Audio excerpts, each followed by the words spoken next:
우리 성도님들은 교회를 교회답게 세워가는 근원적인 힘이 무엇이라고 생각하십니까?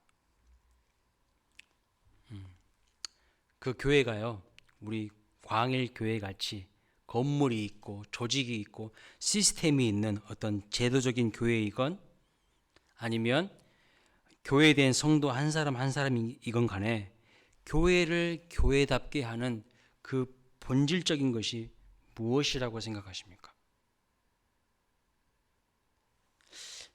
다른 모든 것들이 다 상실되어도 이것이 있으면 신앙이 세워지고 다른 모든 것들이 다 모든 사역에 다 차고 넘칠지라도 이것이 없으면 교회도 성도도 시간이 가면서 점차 힘이 빠져가기 시작하는데 바로 이것이 무엇일까요?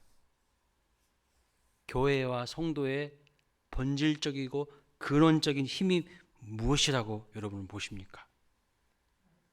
네, 각각 아마 생각하시는 것이 다를 수도 있어요. 그런데 오늘 본문에서는요, 4절에 이렇게 말씀합니다. 우리는 오로지 기도하는 일과 말씀 사역에 힘쓰니라. 네, 기도와 말씀과 기도가 교회를 교회답게 하고 성도를 성도답게 한다고 분명히 말씀하고 있어요. 가르치고 있습니다. 본문 말씀은요, 성도가 교회를 이루고 또 영적으로 성장하며 세상을 이기는 그 신앙을 갖는 데 있어서 이 말씀의 힘이 얼마나 중요한가를 일깨워주는 본문입니다.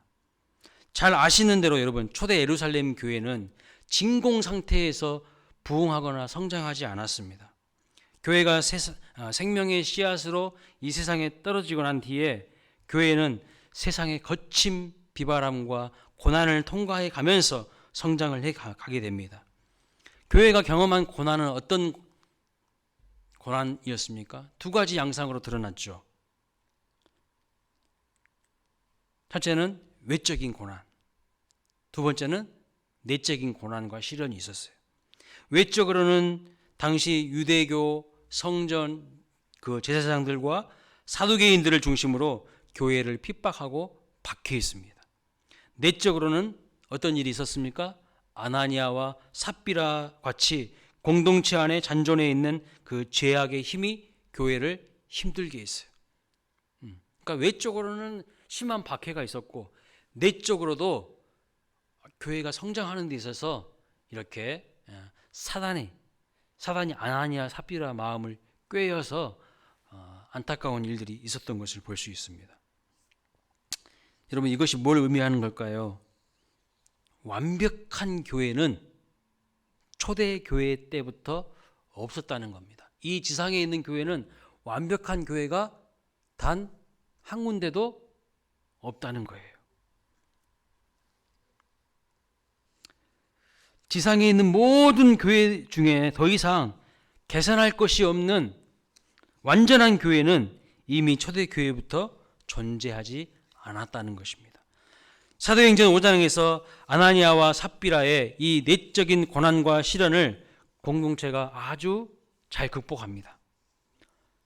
그런데 이 어려움들을 잘 극복하자마자 또 어떤 일이 일어납니까? 산 넘어 산이라고 바로 외적인 박해가 시작되었어요. 우리가 지난주 수요일날 보았던 말씀이 그 내용이었지 않습니까? 사도들과 성도들이 이 일도 신실하게 잘 극복을 했어요. 아나니아 삽비라 사건도 잘 극복했고요. 또 외적인 박해도 잘 극복했어요. 그리고 나서 또다시 내부의 갈등과 시련이 나타나게 됩니다. 그 내부의 갈등과 시련이 바로 오늘 본문 말씀이죠. 오늘 본문에서 말씀하고 있는 문제입니다. 본문 6장 1절을 보게 되면 그때 제자가 더 많아졌는데 이렇게 시작됩니다.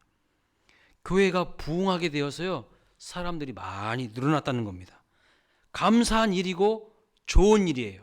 그런데 약점이 있었어요. 교회가 갑작스럽게 부흥하게 되면서 신앙이 좋은 사람들만 교회 오나요? 인성이 좋은 사람들만 교회 오나요? 아니죠. 온갖 세상의 그냥 문제 있는 사람들 다 교회에 옵니다. 여기 앉아있는 우리들도요, 저를 포함해서 다 완벽한 존재는 없어요. 다 한두 가지씩 다 문제가 있습니다. 그래서 교회가 갑작스럽게 부흥하게 됐는데 신앙이 고르지 못한 사람들, 좀 인성에도 좀 문제가 있는 사람들, 이런 사람들이 들어오게 된다는 거죠. 그런데 중요한 것은 그들을 훈련하거나 그들을 교육할 시간도 없이 어떤 방향으로 떠밀려 가게 된다는 거예요. 교회가 영적으로 얼마나 신실하게 예수를 믿는 사람인지 알 수 없는 사람들이 교회의 중심으로 들어오게 돼요. 결국 그래서 문제가 터지게 되었습니다. 1절 말씀 뒷부분에 보면 이렇게 말합니다. 헬라파 유대인들이 자신의 과부들이 매일의 구제에 빠짐으로 히브리파 사람을 원망했다. 그랬어요. 원망과 불평이 초대 예루살렘 교회 가운데에 이제 생기기 시작한 거예요. 여러분, 이 당시에 예루살렘 교회는 히브리파 유대인과 헬라파 유대인들이 같이 섞여서 하나님을 믿고 있었습니다. 원래 헬라파 유대인들은 어떤 사람이냐면 지중해 연안에 디아스포라가 되어서 흩어져서 살고 있다가 오순절이 되어서, 그러니까 이스라엘 백성들은 어디에 흩어져 있던지 간에 3대 절기, 유월절, 오순절, 이런 절기 있잖아요. 이런 큰 절기의 때는 무조건 예루살렘에 모여서 하나님 앞에 예배를 드렸는데, 이 디아스포라로 지중해 연안에 흩어져 살고 있던 헬라파 유대인들이 오순절이 되어서 예루살렘에 올라와서 하나님을 예배했습니다. 그때 때마침 성령이 임하시고 성령의 강력한 역사에 의해서 또는 사도들의 그 말씀을 듣고 그리스도인이 되고 예루살렘에 정착했던 사람들이 누구냐면 헬라파 유대인들입니다. 그러면 반면에 히브리파 유대인들은 어떤 사람들입니까? 원래 처음부터 본토 팔레스타인 지역에 살고 있다가 오순절에 성령을 받고 그리스도인이 된 사람들입니다. 자, 초대 예루살렘 교회는 그리고 성령을 충만히 받은 다음에 이렇게 어려운 형편에 있는 사람들을 구제하는 일들을 아주 충실하게 했던 것을 볼 수가 있어요. 그래서 교회 안에 남편을 잃고 홀로 된 이 과부들에게도 매일의 양식을 나눠주게 되었는데, 헬라파 유대인들이 제대로 구제를 받았나요? 받지 못했나요? 제대로 구제를 받지 못했다고 오늘 본문에서 말씀하고 있는 것을 볼 수 있습니다. 자, 여기 1절에 보면 헬라파 유대인들이 자기들의 과부들이 매일의 구제에 빠짐으로 이렇게 표현하고 있죠. 이 말씀은 구제 대상에서 제외되었다는 거예요. 제외되었다는 거예요. 히브리파 유대인들이 헬라파 유대인들을 소홀히 다루는 일이 생긴 거예요. 당시, 그러니까 이 말씀은 당시 초대 예루살렘 교회 안에 어떤 사람들이 교회를 주도하고 있었다는 뜻이에요? 히브리파 유대인들이 교회 안에서 주도권을 갖고 있었다는 뜻입니다. 결국 헬라파 유대인들이 불만을 품게 되고 이 히브리파 유대인들을 이제 원망하게 되었다는 그런 뜻입니다. 그로 인하여서 분열이 생겨나고 교회에 큰 시험이 들게 되었다라는 뜻이죠. 그래서 여러분, 이 일에 대해서 사도들이 어떻게 대합니까? 6장 2절에 보시면 12사도가 모든 제자들을 불러 모읍니다. 사도들이 자기들을 측근에 있는 몇몇 사람들만 부른 게 아니에요. 요즘에 윤핵관이든 이핵관이든 이런 이야기 하잖아요. 응? 핵심 관계자들, 자기 핵심 관계자들만 부른 게 아니라 모든 지자들을 다 불러요. 전 교인을 불러서 지금으로 치면 공동의회를 한 겁니다. 예? 그리고 교인들이 자신들의 문제가 무엇인지를 솔직하게 다 오픈을 했어요. 우리의 문제는 이런 것이 문제가 있다라고 솔직하게 오픈을 합니다. 그리고 두 가지 이제 조치를 취하게 되는데, 첫 번째는 뭐냐면 이 구제와 봉사 사역을 맡을 집사를 따로 뽑아서 그들에게 이 구제 사역을 맡기는 것이었어요. 이것은 교회 최초로 이제 행정의 체계와 조직이 들어오게 된 것이죠. 특정한 일을 맡을 평신도 지도자들을 이제 세우기 시작했다는 것입니다. 그래서 5절 말씀 보시면 믿음과 성령이 충만한 사람 7명을 세우게 되는 거죠. 거기에 보면 여러분 7명의 이름이 다 기록되어 있습니다. 그런데 여러분 특징이 하나 있어요. 이 7명의 어떤 특징인 것 같으세요? 7명의 이름이 다 기록되어 있는데 7명의 이름을 다 보니까요, 하나같이 헬라인 이름이에요. 7 집사가 전부 헬라인이에요. 저 말이 다 헬라인 이름이거든요. 헬라인이라는 뜻이에요. 다시 말해서 헬라파 유대인들로 하여금 봉사 사역을 하도록 직분자로 세웠다는 뜻입니다. 여태까지 누가 주도해 왔어요? 히브리파 유대인들이 주도해서 교회를 운영해 왔습니다. 사도들도 굳이 따지면 어떤 사람들이에요? 히브리파 유대인들이에요. 그런데 이제 헬라파 유대인 중에서 믿음과 성령이 충만한 7분을 세우게 되었습니다. 그래서 교회가 한쪽으로 치우치지 않고 균형의 조화를 이루기 시작했다는 것을 말씀해 주고 있는 거예요. 모든 교인들이 이렇게 마음을 모아서 이제 결정하는 거예요. 그러니까 이들이 서로 마음을 모아서 실수를 금방 인정하고 빨리 개선해야 될 개선하는 길로 나아가기 시작했다는 겁니다. 둘째로 4절에 보시면 사도들이 기도와 말씀 사역에 힘쓰리라 이렇게 말씀하고 있습니다. 사도들은 기도하는 일과 말씀 사역에 힘쓰겠다고 선언합니다. 사도들의 영적 감각이 탁월하고 지금 지혜가 매우 돋보이는 것을 알 수가 있어요. 왜냐하면 여러분 지금 이 문제는요, 그냥 단순히 현실적인 문제로만 진단하지 않았어요. 그러니까 우리가 그냥 이 문제를 딱 보면 이건 현실적인 문제로만 보일 수가 있어요. 근데 사도들은 이 문제를 단순히 현실적인 문제로만 보지 않았어요. 현실을 넘어서 그 속에서 움직이고 있는 영적인 흐름을 지금 꿰뚫고 진단하고 있는 것을 볼 수 있습니다. 무슨 뜻이냐면 잘 한번 생각해 보세요. 다시 4절에 보시면 우리는 오로지 기도하는 일과 말씀 사역에 힘쓰리라 이렇게 말씀하고 있잖아요. 그러면 여러분 지금까지는 사도들이 기도하는 일과 말씀 사역에 힘쓰지 않았나요? 지금까지 그러면 뭐 했어요? 놀고 먹었나요? 아니에요. 지금까지도 힘써 왔어요. 매우 잘해왔어요. 사도들은요, 자신들의 핵심 사역이 무엇인지를 너무나도 명확하게 잘 알고 있었던 사람들입니다. 그래서 사도행전 2장 42절에서도 사도들의 가르침을 받았다고 분명히 기록하고 있어요. 또 사도행전 5장 20절에서도 성령께서 감옥에 있는 사도들을 끌어내시고 이 생명의 말씀을 백성들에게 가서 전하라고 명령을 합니다. 그 명령을 받들고 사도들이 열심히 또 감옥에서 나오자마자 하나님의 말씀을 전했어요. 어떠한 핍박이 있어도 굴하지 않고 하나님의 말씀을 가르치고 전했습니다. 그리고 5장 42절에 보면 날마다 성전에 있든지 집에 있든지 예수는 그리스도라 가르치기와 전도하기를 그치지 아니했습니다.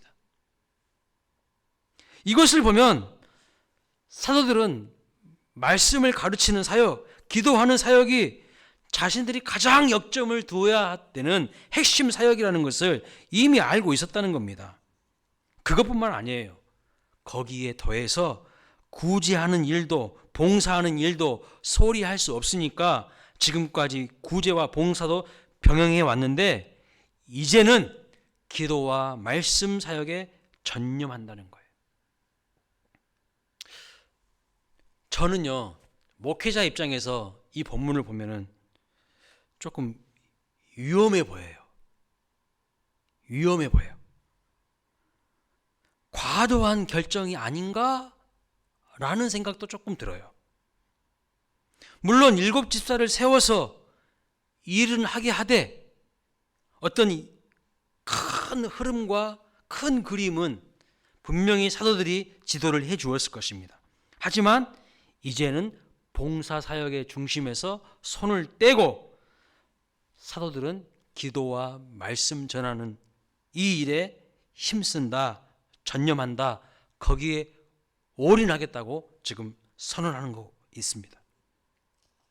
이렇게 하다가 사도들의 손이 미치지 못하는 사이에 7집사들 사이에 또 다른 시비가 일어나면 어떻게 되지? 나중에 비리라도 터지게 되면 어떻게 하려고 이런 결정을 했을까? 저는 목회자 입장에서 조금 염려가 돼요. 그런데 사도들은 이러한 위험성을 몰랐을까요?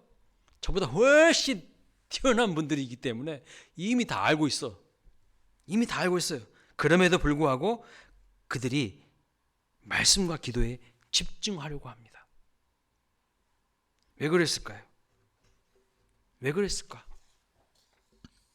교회가요, 이런 어려움에 처해지고 나니까 비로소 사도들과 교인들은 교회의 가장 본질적으로 중요한 것이 무엇인지를 알아차리기 시작한 거예요. 여러분, 문제가 딱 닥치잖아요. 시험이 딱 닥치면 마냥 나쁜 것만 아닙니다.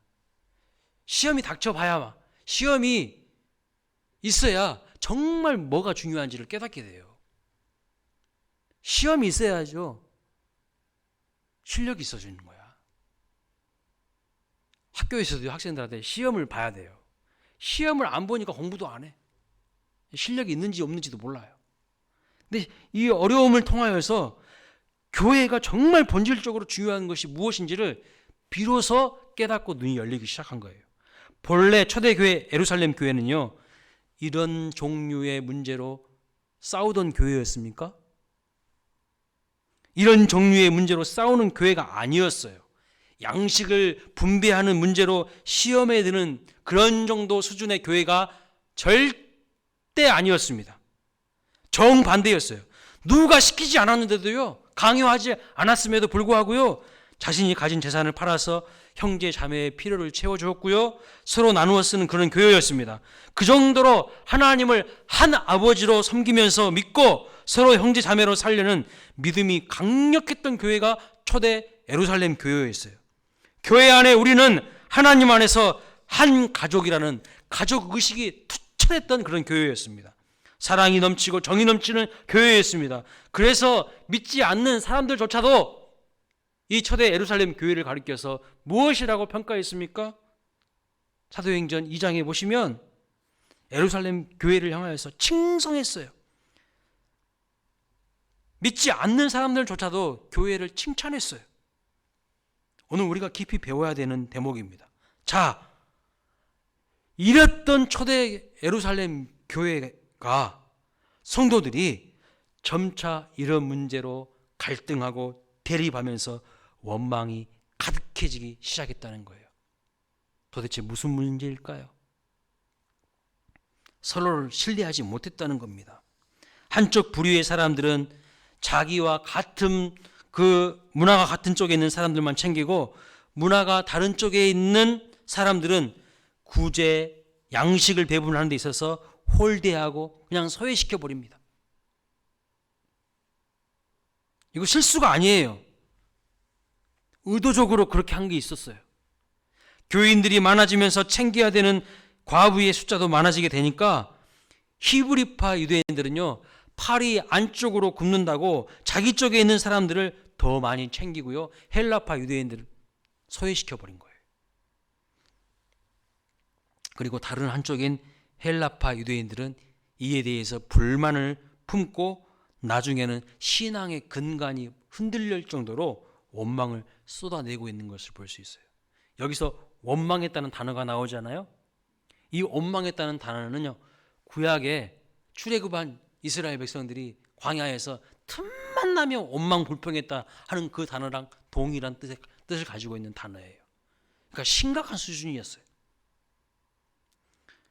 그 광야에서 원망불평하는 것을 하나님은 심각한 불신으로 보셨거든요. 그러니까 신앙의 뿌리까지도 흔들릴 수 있는, 근간을 흔드는 원망이었어요. 지금 이 교회에 무슨 일이 생긴 것일까요? 몇 년 지나지도 않았는데 성도들 안에 지금 무슨 마음이 움직이고 있는 건가요? 초대 예루살렘 교회 하면 유무상통하는 아름다운 정신을 가진 교회였습니다. 모든 교회의 이상이라고 생각할 정도로 모든 교회의 롤모델이 되는 그런 교회였습니다. 하지만 그것이 오래가지 못하고 사도행전 6장에 오면서 이미 뭉그러지고 그들의 신앙이 많이 퇴색돼 버린 거예요. 위기가 온 것입니다. 성도들의 신앙이 어쩌다가 이렇게 됐을까요? 이것은요, 외부의 공격이나 어떤 외부에서 주는 핍박의 문제가 아니었어요.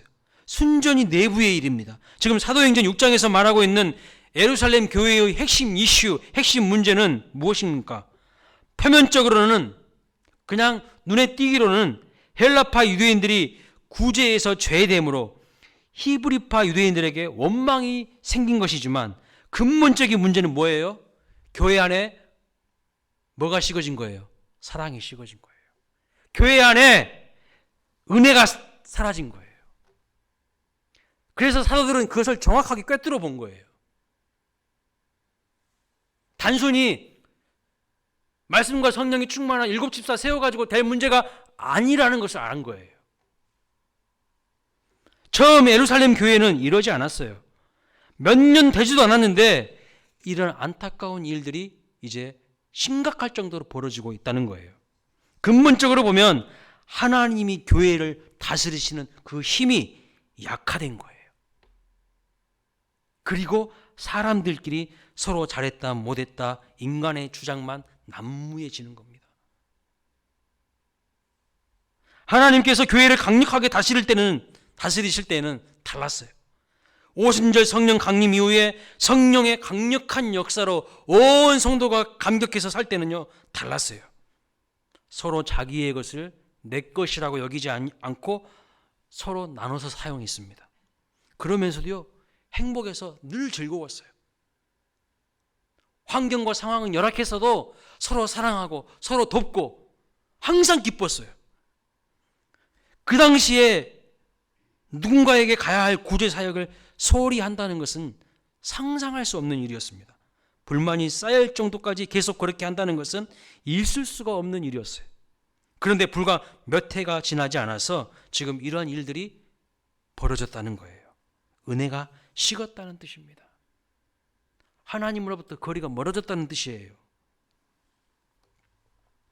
하나님이 성도들의 심령을 다스리셔야 되는데 그것이 약해지고 다시 사단이 뿌려놓은 이 죄의 가라지가 역사하기 시작한 겁니다. 사도들은 이것이 문제라는 것을 지금 영적으로 정확하게 꿰뚫어 본 것이죠. 무엇이 문제의 본질인지를 정확하게 진단했다는 거예요. 그래서 조직을 만들고 집사를 세워서 이 구제 사역을 돌보게 합니다. 그것은 조직에 있어서 개선해야 될 부분들을 본 것이죠. 더 근본적으로는 성령의 힘이 성도들 마음 가운데 약해진 것을 알고 성도들의 신앙이 심히 흔들리는 것을 지금 보았다는 거예요. 그래서 강력한 성령의 역사가 식어지면 약해진 성도들의 그 내면의 빈자리, 그 허약한 마음을 하나님의 말씀으로 채워야 한다는 것을 본 것입니다.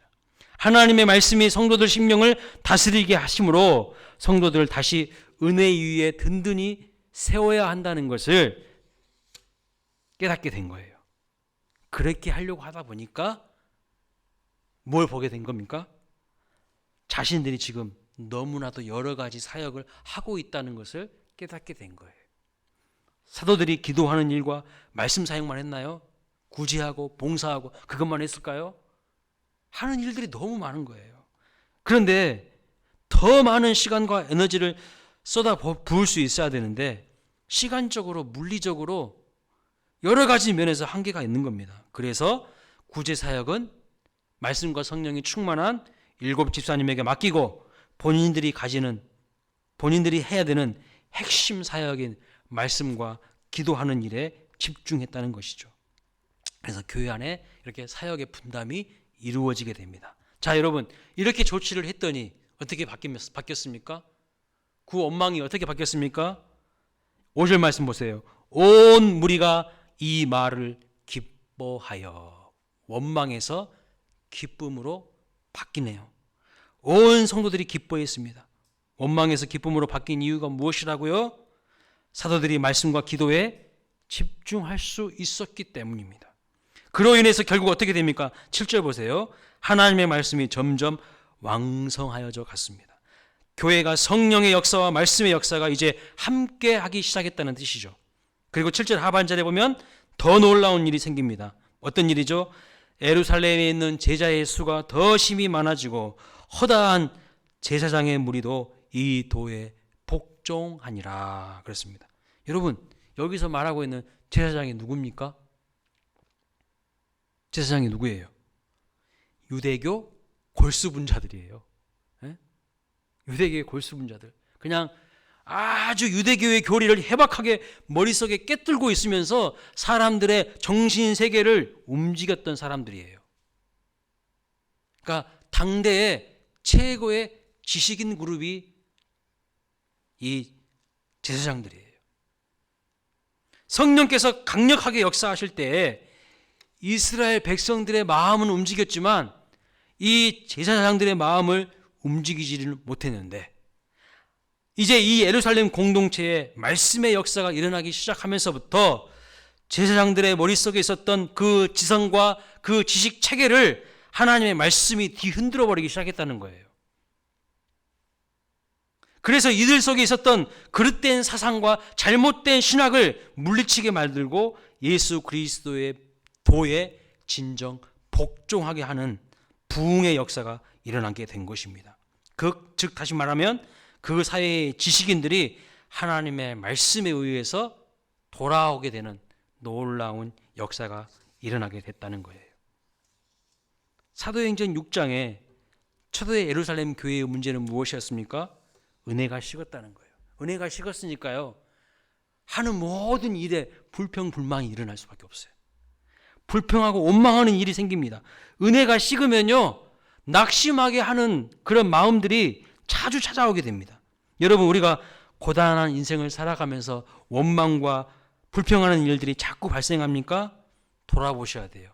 내 마음에 말씀의 힘이, 말씀의 은혜가 약해진 것은 아닌가 점검해 보셔야 되는 거예요. 사도들은 이 문제를 단순하게 보지 않았다는 거예요. 왜냐? 처음 성령이 강력하게 임하실 때는 이런 것은요, 문제도 아니었어요. 다시 말씀 앞으로 가서 깊이 하나님의 말씀을 묵상해야 되는 거예요. 하나님과 깊이 독대하는 시간을 가져야 되는 거예요. 그래서요, 교회의 중직인데 기도하지 않고 말씀 묵상하지 않는 중직은요, 상당히 위험합니다. 상당히 위험해요. 왜요? 자기 신앙만 위험에 빠뜨리는 것이 아니라요, 교회를 힘들게 만들 수 있어요. 왜요? 은혜가 없는 사람들이 일만 하면요, 항상 문제가 일어나요. 오늘날 말씀 묵상과는 거리가 먼 성도들이 너무 많습니다. 이런 질문을 던져보겠습니다. 국민들이 수년간 인기리에 시청해온 1박 2일이라는 텔레비전 프로그램이 있습니다. 여러분, 그 프로그램 시청한 국민들의 삶이 바뀌었습니까? 바뀌었습니까? 버라이어티를 강조하는데 정말 삶이 버라이어티해졌나요? 다양하고 인생 수준이 좋아졌나요? 산과 들에도 아주 자주 가던데 자연을 파괴하고 함부로 쓰레기를 버리던 걸 회개합니까? 제가 보기에는 전혀 아닙니다. 오히려 산에 오르면서 산불이나 내지 않으면 좋겠어요. 엊그저께도 경북지방에 큰 산불이 나지 않았습니까? 또 무한도전이라는 MBC 장수 프로그램이 있었습니다. 국민들이 무한도전에 은혜 받고 무엇이든 도전하는 인생을 살게 됐습니까? 그거 텔레비전 많이 보니까? 아니에요. 넷플릭스에서 나오는 오징어 게임이라는 드라마가 전 세계인들이 보는 흥행 1위 드라마였습니다. 그 드라마 보면 볼수록 내가 새로워지던가요? 내 마음이 막 변화가 일어나고 새로워지던가요?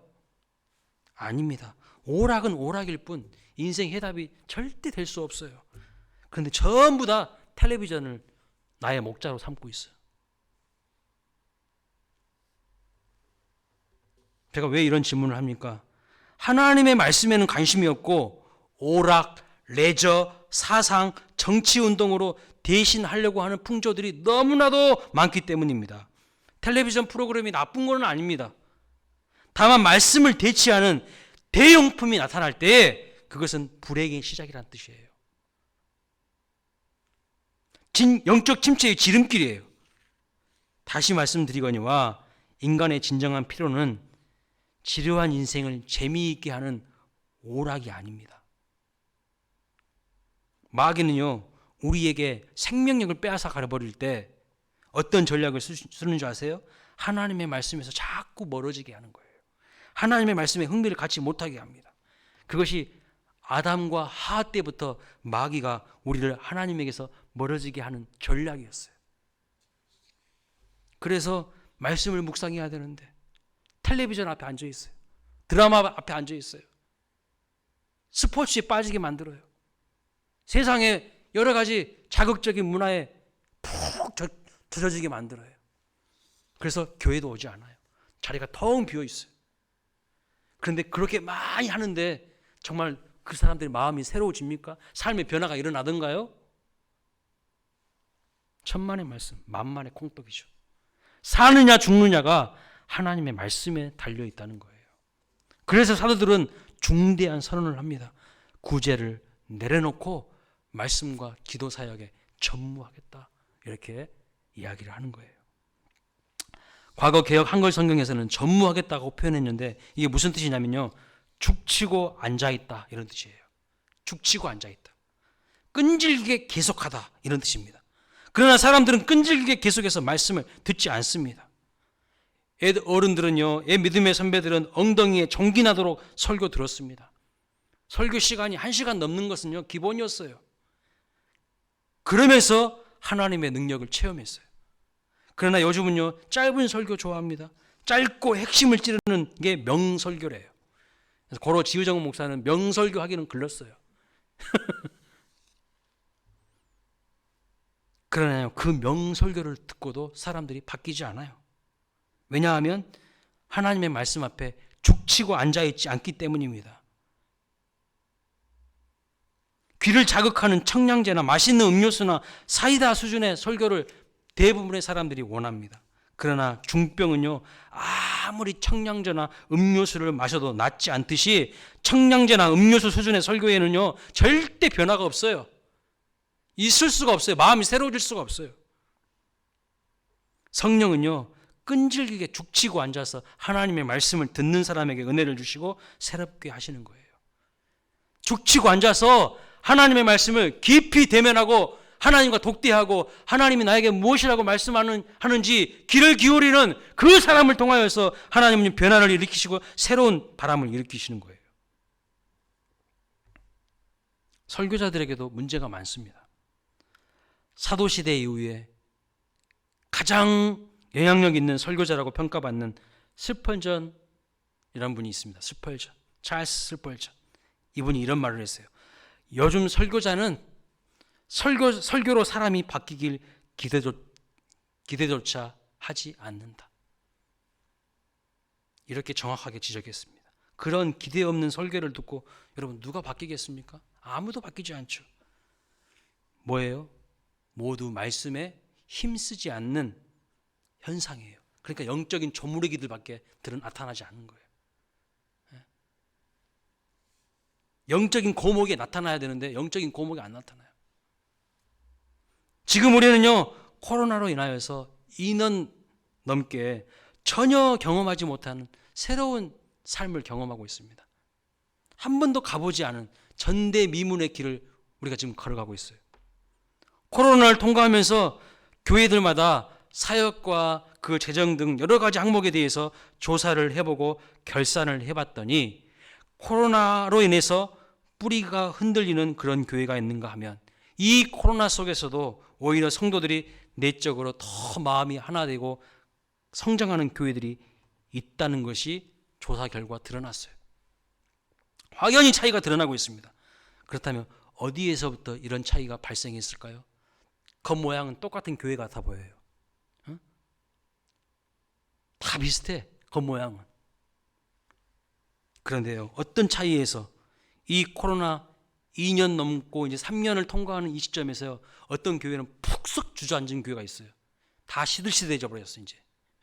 근데 어떤 교회는요, 더 탄탄해지고 더 다져지면서 코로나가 끝나면 더 폭발적으로 딱 부흥할 조짐이 보이는 교회들이 있어요. 어떤 차이에서 이런 일들이 발생하게 되었을까요?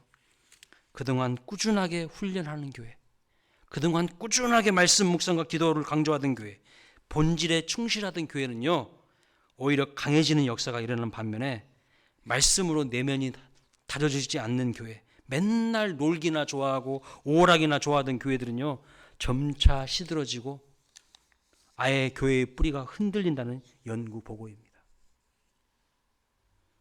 우리 개개인의 삶에도 적용해 볼 수 있는 거예요.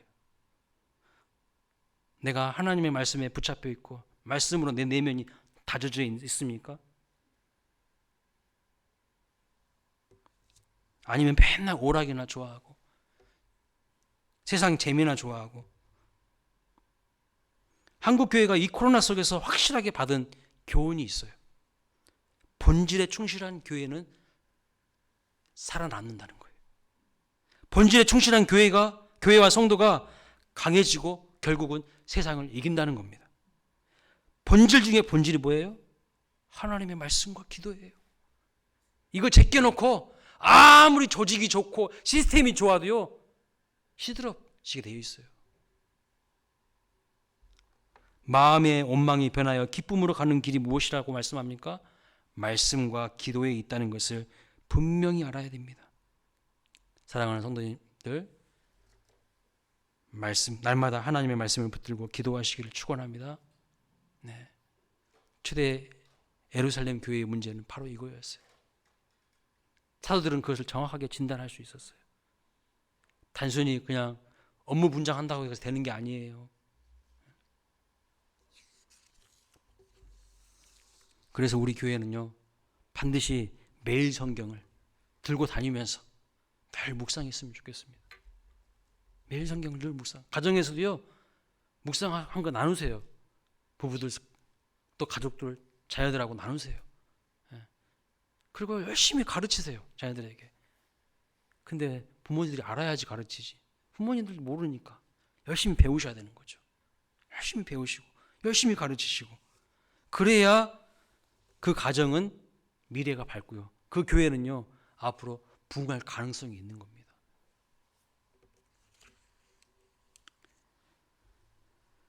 우리 교회가 말씀과 기도로 부흥하는 그런 교회가 될 수 있기를 주님의 이름으로 축복합니다. 왜 원망할까요? 왜 불평할까요? 은혜가 떨어졌다는 증거입니다. 다시 하나님 앞에 엎드려야 된다는 사인을 보내시는 것이죠.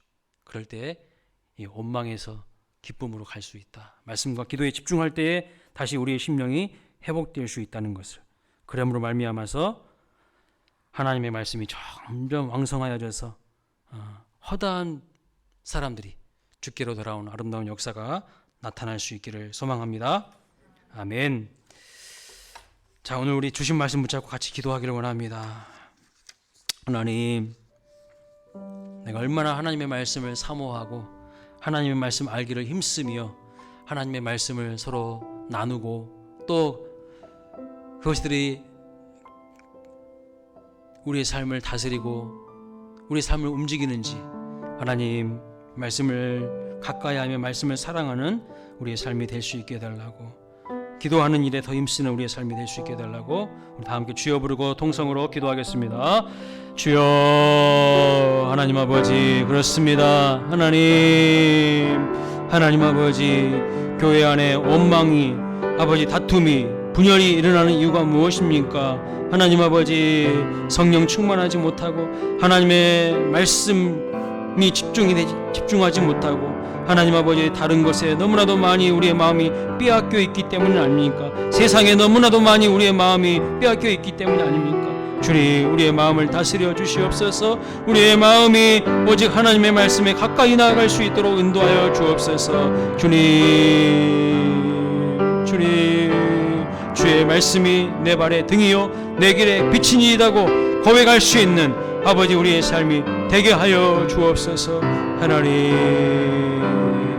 사랑했던 공동체가 분열과 다툼으로 전락하고 하나님 아버지, 원망과 불평으로 문제가 심각해지는 것은 하나님 아버지, 하나님의 말씀에 집중하지 않고 기도하는 일에 집중하지 않았다는 뜻입니다. 그러니 자기 생각들, 자기 고집들, 자기 아버지 생각들로 하나님 아버지 상처를 주고 하나님 아버지 형제 자매와의 사이에 하나님 아버지 괴리감이 느껴지면서 하나님 모든 문제들이 더 확대 대생산되는 것 아니겠습니까? 주여, 우리가 이러한 영적 원리를 잘 깨닫게 하여 주옵시고 말씀 사역과 기도하는 일에 더욱 집중하며 나아갈 수 있는 우리의 삶이 될 수 있도록 은혜를 베풀어 주옵소서. 가정에서도 말씀을 나누게 하시고 자녀들에게도 말씀을 나누고 가르치게 하여 주셔서 하나님 아버지, 우리 가정과 우리 교회가 아버지 희망찬 내일이 있는, 미래가 있는 그러한 아버지 교회가 되게 하여 주시고 가정이 될 수 있도록 은혜를 베풀어 주시옵소서.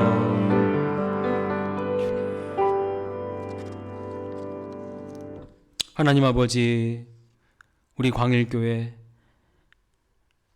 말씀과 기도에 힘쓰는 교회 될 수 있도록 은혜 베풀어 주옵소서. 모든 성도들이 삶의 현장에서 하나님의 말씀을 깊이 묵상하고 하나님과 독대하는 시간을 갖는 하나님, 삶의 우선순위가 분명한 믿음의 자녀들이 다 될 수 있도록 은혜 베풀어 주옵소서.